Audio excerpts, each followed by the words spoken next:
Okay. ஆக்சுவலா ஜெயம் ரவி சாருக்கு வந்து நீங்க மேலோட்டமா வந்து சில விஷயங்கள் சொல்லதான் நாங்க கேள்விப்பட்டோம். அதாவது வந்து இவரோட ஜாதகத்துக்கு வந்து இந்த அலையன்ஸ் வந்து மேட்ச் ஆகாது. அப்படியே ஒரு சில விஷயங்கள் பண்ணிட்டு கல்யாணம் பண்ணா நல்லா இருக்கும். சம்பந்தமே இல்லாத ஒரு பொண்ணை கல்யாணம் பண்றது. ஏன் சார் அந்த பொண்ணுக்கு என்ன சார் குறை? அதே மாதிரி தனுஷோட வாழ்க்கையிலையும் பார்த்தீங்கன்னா அந்த ஜாடிக்கேற்ற முடியல, தனுஷுக்கேற்ற ஜோடி கிடையாது. குஷ்பு சுந்தர்சி பார்த்தீங்கன்னா பல பிரச்சனை ஆனாலும் கூட அவங்க வந்து சரியான ஒரு ஜோடி, அந்த ஜாடிக்கேற்ற மூடி. ஜெயம் ரவியோட ஜாதகத்தை வாங்கினேன் கால சர்ப தோஷ ஜாதகம் போடுங்க. நாம் அதை பற்றி நிறைய பேசியிருக்கோம். ஏன் சார் இப்போ அவர் வந்து அந்த கெனிஷாவோட ஃப்ரெண்ட்லியாக இருக்கேன் அப்படின்னு சொல்லிட்டு இருக்காரு இல்லையா? இப்போ கெனிஷாவும் வந்து அவரை விட்டு போயிட்டதா வந்து அவர் ஊடகத்தில் சொல்லியிருக்காரு. ஏதோ அதனால் கண்டிப்பாக ஜெயம் ரவிக்கு ஒரு பிரச்சனையை கண்டிப்பாக 48 நாள் தீர்த்து வைக்கலாம்.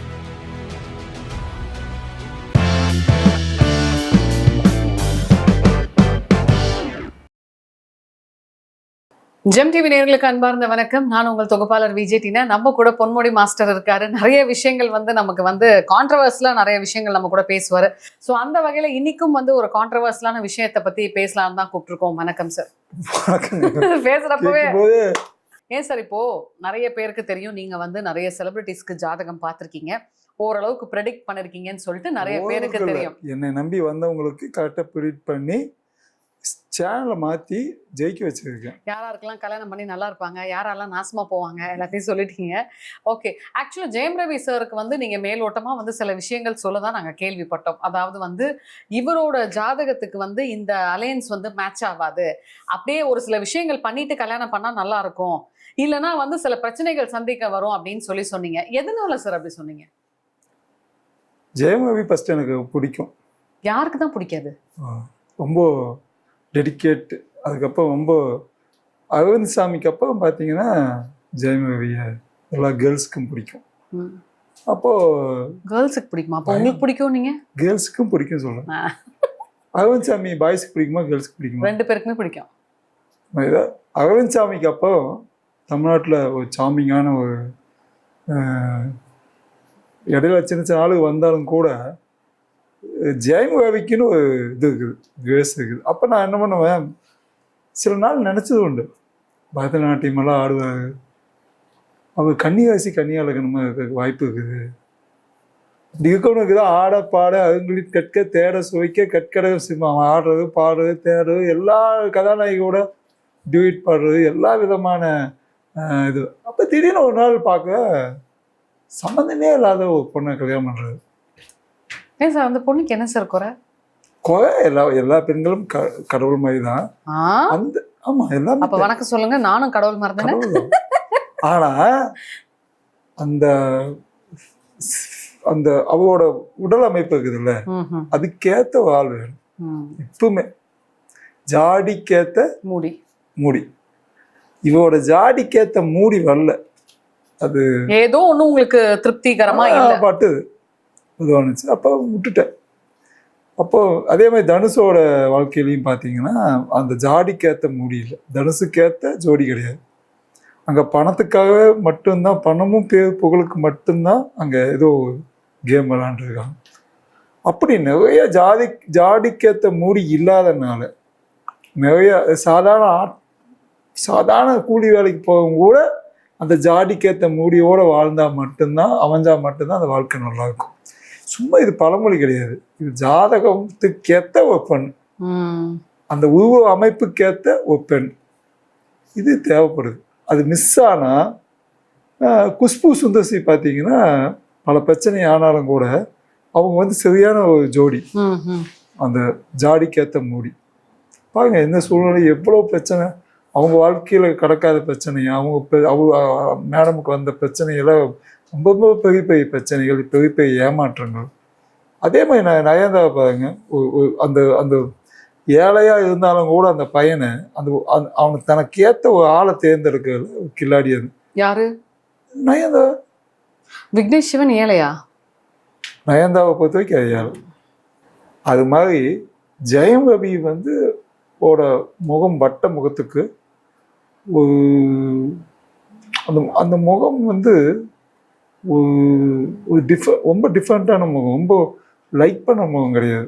ஜெயமோட ஒய்ஃப் கொஞ்சம் கன்னிங்காக இருப்பாங்களோ, கொஞ்சம் மூடியாக இருப்பாங்களோ. ஆமா, முக லட்சணம் கொஞ்சம் கம்மி தான். ஆமாம், இதை அதுக்கு சொன்னா உடனே நம்ம கமெண்ட்ல கிழிச்சிருவாங்க, ஒரு பெண்ணை பார்த்து இப்படி எல்லாம் பேசுறீங்க அப்படியெல்லாம் ஒன்று. அப்படின்னு. அதுக்காக ரொம்ப லட்சணமாக இருக்கணும்னு அவசியம் இல்லை. நான் சொல்கிறேன் அந்த பேசிக்கான அந்த அந்த இப்போ இப்போ திருசா முகம் பார்த்தோன்னே ஏன் எல்லாம் கோவப்படுறாங்க தெரியலையே, கோவப்படுறாங்க. அவங்கள பார்த்தா பாவமா தான் இருக்கு.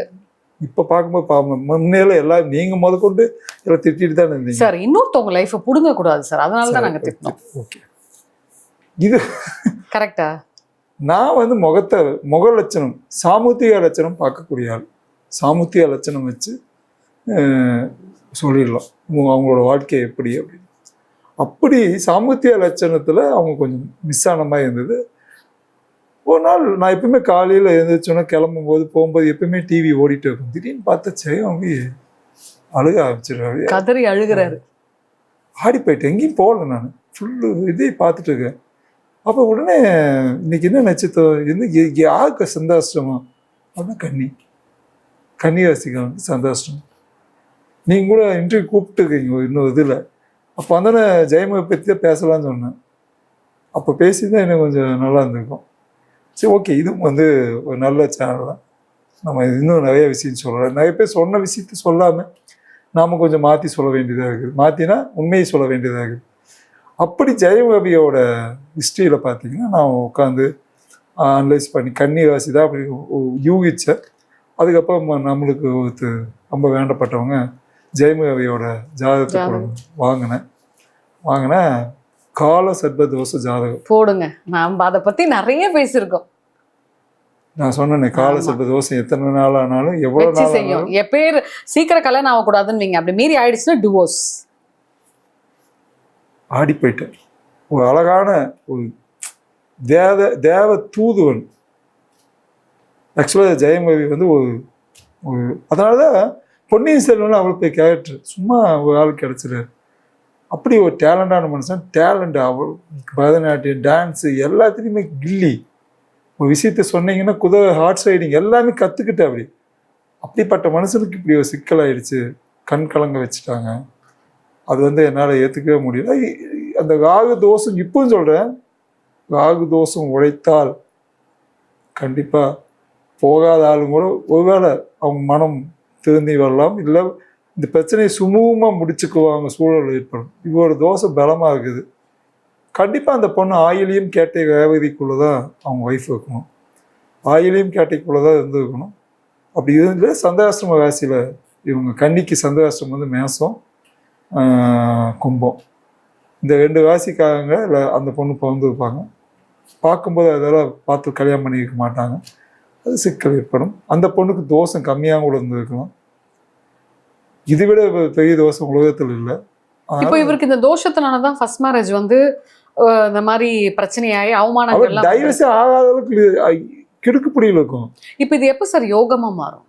நிறைய கோயில்களுக்கு போகணும், ராகு சம்பந்தப்பட்ட கோயிலுக்கு போகணும். சேர நாடு, சோழ நாடு, பாண்டிய நாடு, பல்லவ நாடு, இத்தனை நாட்டில் இருக்கக்கூடிய ராகு இருக்கக்கூடிய இடத்துல ராகு காலத்துல போய் பண்ணணும். அதை விட சிம்பிள், நீங்க சொன்ன மாதிரி இந்த காலாஸ்திரிக்கு ஞாயிற்றுக்கிழமை ராகு காலத்தப்போ போய் கலந்துக்கலாம். அது பாண்டிய நாடு, சேர நாடு இருக்குது, சோழ நாடு இருக்குது. அப்ப அந்தந்த ஊர்னா எது போகணும்? பாண்டிய நாடுனா எதுன்னு கணக்கு பண்ணணும். அப்போ வரணும் என்கிட்ட ஜோசியம் பார்க்க. சும்மா அப்படியே எல்லாமே நான் சொல்லிட்டு அப்போ எத்தனை மணிக்குன்னு கேட் பாஸ் வைக்க கொடுத்துட்டு நான் வெளியில் உட்காந்துக்குவேன். ஒரு ஜோசிக்காரன் நம்பி போகணும், பண்ணணும். ஜெயமவி கண்டிப்பாக என்னை நம்பி வந்தாலோ இல்லை அவங்க சம்மந்தப்பட்டவங்க வந்தாலோ எனக்கு 10 பைசா வேணாம். ஜெயமவியை ஜெயிக்க வைக்கிற என்னோட வேலை. நிறைய பேர் என்னை நம்பி வந்திருக்காங்க. ஃப்ளைட் டிக்கெட் போட்டு கூட்டிகிட்டு போய் உட்கார வச்சு பேசியிருக்காங்க, ரூம் போட்டு பேசியிருக்காங்க, போய் ஸ்டார் ஹோட்டலில் உட்கார வச்சு பேசியிருக்காங்க.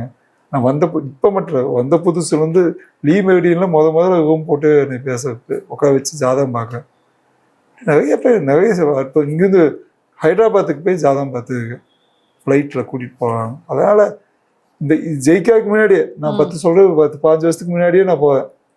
இப்போ வந்து சிங்கப்பூர், மலேசியா, ஸ்ரீலங்கா வரைக்கும் ஜாதகம் பார்த்துருக்கேன் போய். அது எனக்கு இந்த சோசியல் மீடியா வளர்ந்தது.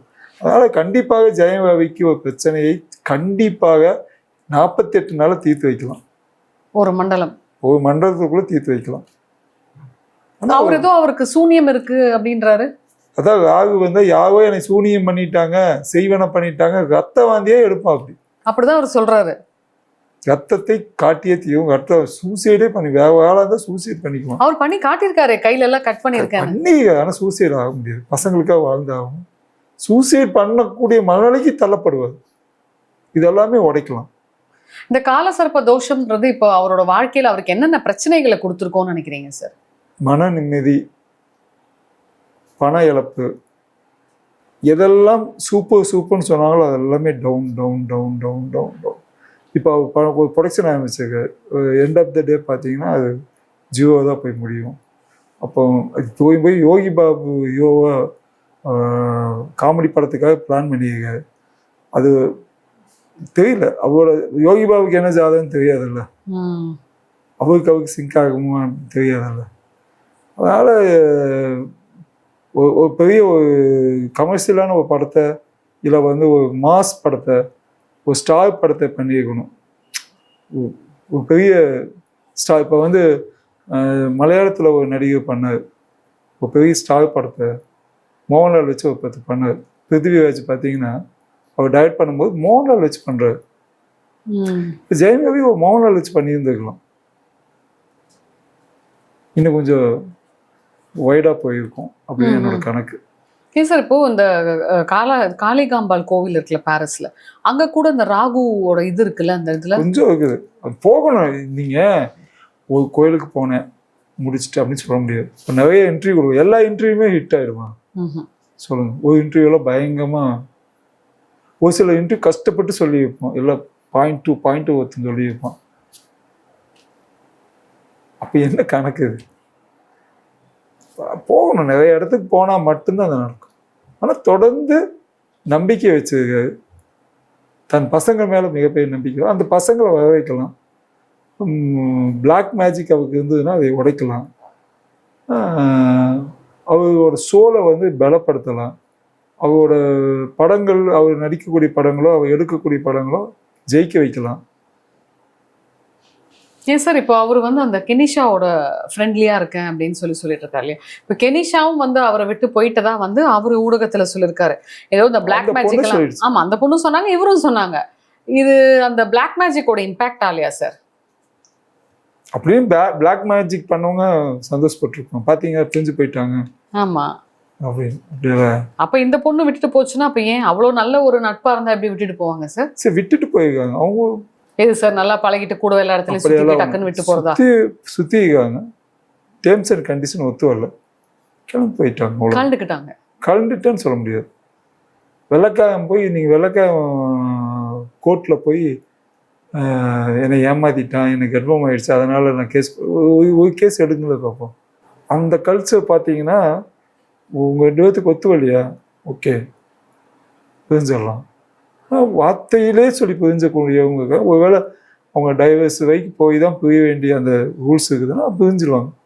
அதுக்காக சண்டை கட்டி அவங்க குடும்பத்தை இது பண்ணி அவங்க உகை பார்த்து அது வேணும் இது வேணும் உன் சொத்து அப்படியெல்லாம் தமிழ்நாட்டு, அது இந்தியன் பீப்புள் தான் ரொம்ப ரொம்ப ரொம்ப ரொம்ப இந்த விஷயத்தில் ரொம்ப மோசமாக நடந்தாங்க. இவங்கெல்லாம் ஃபாரின் போய் கல்யாணம் பண்ணுறாங்களா, அவன் ஜாதமெல்லாம் வந்துருக்குது, கதறிட்டாங்க. இது வெளிநாட்டு மாப்பிள்ளைன்னு சொல்லிட்டு போவாங்களா, அங்கே க்ரீன் கார்டு வாங்கினவங்ககிட்ட போய் மாட்டி அங்கே ரூல்ஸ் அண்ட் ரெகுலேஷன் எல்லாம் பார்த்து பயந்து போய் அது வரணும். அது என்னன்னா, அது பாதுகாப்புன்னு சொல்றீங்க, ஆனால் பாதுகாப்பு நிறைய உண்மையா இருக்கவங்களுக்கு பாதுகாப்புக்கு அது ஓகே. இந்த பொண்ணுக்கு தேவையானது வாங்கிட்டு விட்டுறலாம், ஒத்து வரல, பசங்களோட பாதுகாப்புக்கு இது பண்ணு கொடுக்கணுட்டாரு, வீடு கொடுத்துட்டா எல்லாம் கொடுத்துட்டாரு. யாருக்கு? அந்த பசங்களுக்கு 50 லட்சம் மாசமா வருஷம் கட்டிட்டு இருக்காரு. அவ சொன்னதுதானே சொல்றேன், அந்த பேட்டியில வீடே விட்டுட்டு வந்துட்டு இருந்தான்னு சொல்றாரு அவங்க பேருக்கு. அப்ப அதுக்கப்புறம் எதுக்கு டார்ச்சர்? நம்ம பார்க்கல சார் அவங்க டார்ச்சர் பண்றத. இதுதான் சொல்றாரு. நான் 1000 சொல்லுவேன், அதுக்கெல்லாம் இவர் ப்ரூஃப் இருக்குன்றாரே கண்டி அதை பப்ளிக்கா மீடியால காட்ட மாட்டாரு. கேட்டா என்ன சொல்றாரு, நான் அந்த மாதிரி ஆள் இல்லை, நான் அந்த மாதிரி ஆள் இல்லைன்ற, அந்த மாதிரி ஆள் இல்லைன்னு சொல்றவரு எங்களுக்கு ஒரு 2 கேள்வி. Jayam Ravi is a genuine person. அந்த மாதிரியான ஆள் இல்லாதவர் எதுக்காக இன்னொரு பெண்ணோட கோவில் அது இதுன்னு சுத்துறாரு? இதுல என்ன தப்புன்னு? அப்ப கல்யாணம் பண்ணி 2 குழந்தைங்களை பெற்றிருக்க வேண்டாமே சார்? நீங்க யார் கூட வேணா வெளியில போலாம். சரியா செட்டில் ஆகல, சரியா பண்ணல, உனக்கு எனக்கு ஒத்து வரல, நீ உன் வழியை பார்த்துட்டு போன அந்த பொண்ணு கண்டிப்பா சொல்லியிருக்கும். அது குழந்தை பெத்துக்கிறதுக்கு முன்னாடி இவங்க முடிவு எடுத்திருக்கலாமே. 15 வருஷம் வாழ்க்கையை வாழ்ந்து 2 பசங்களை பெத்ததுக்கு அப்புறம் இவர் வந்து இன்னொரு கல்யாணம் ஆகாத பெண்ணோட சுத்தனா ராகு தோஷம் பெற்றா ஊழுக்கும் கழுதையும் கூட வந்து அட்வைஸ் சொல்லும். அது சரி. இப்போ ஒரு பொண்ணு சுத்தனா விட்டுருவீங்களா? அதாங்க சட்டம் கொண்டு வந்துட்டாங்களேங்க. சட்டம் என்ன பண்ணிட்டாங்க, லிவிங் டுகெதர்ல வாழலாம்னு சொன்னாங்களா சொல்லலையா? ஆமா சொல்லியிருக்காங்களா?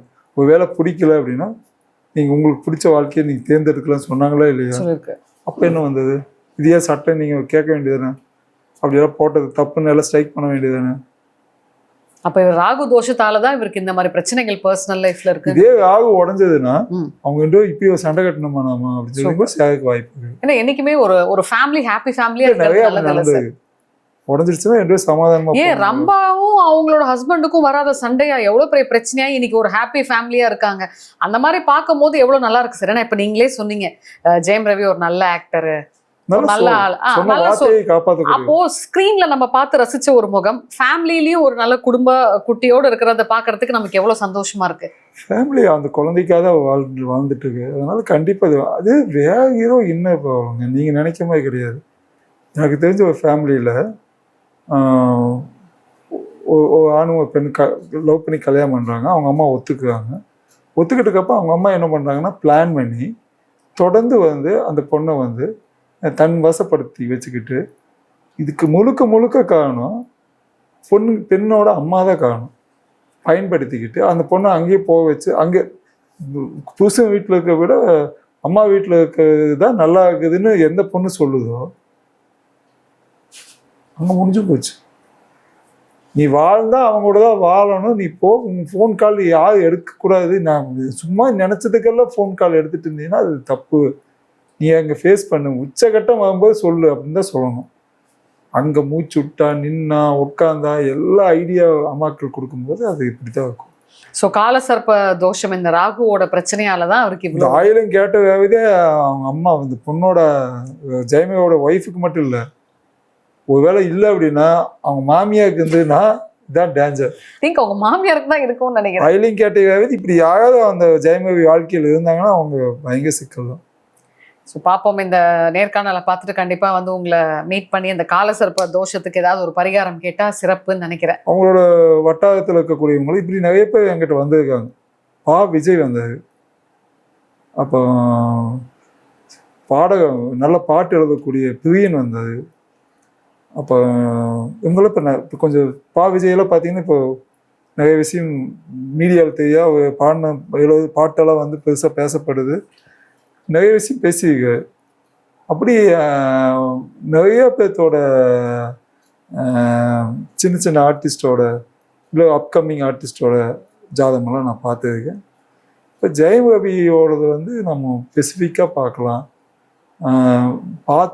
நான் பார்க்க ஆரம்பிச்சக்கப்ப நான் கண்டிப்பாக வந்து வெளியில் சொல்ல மாட்டேன்.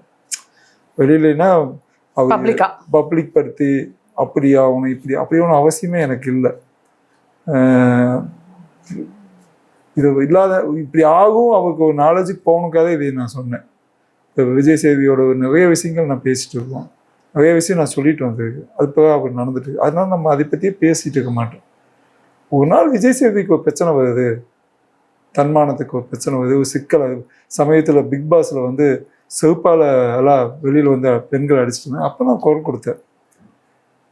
மிகப்பெரிய தப்பு. ஏன்னா விஜய் சேவி இந்த சோல் வந்து நல்ல சோல், அருமையான சோல்.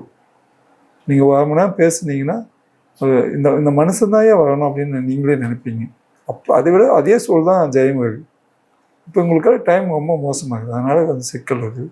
இதே பிரச்சனை வந்து அங்கேயும் நடந்தது, விஜய் சேவி வீட்லேயும் நடந்தது. அதையெல்லாம் அவர் சார்ட் அவுட் பண்ணிட்டார். அதான் புத்திசாலித்தனம், வெளியிலேயே வரக்கூடாது. Super sir. நிறைய விஷயங்கள் சொன்னீங்க. நன்றி. நன்றி.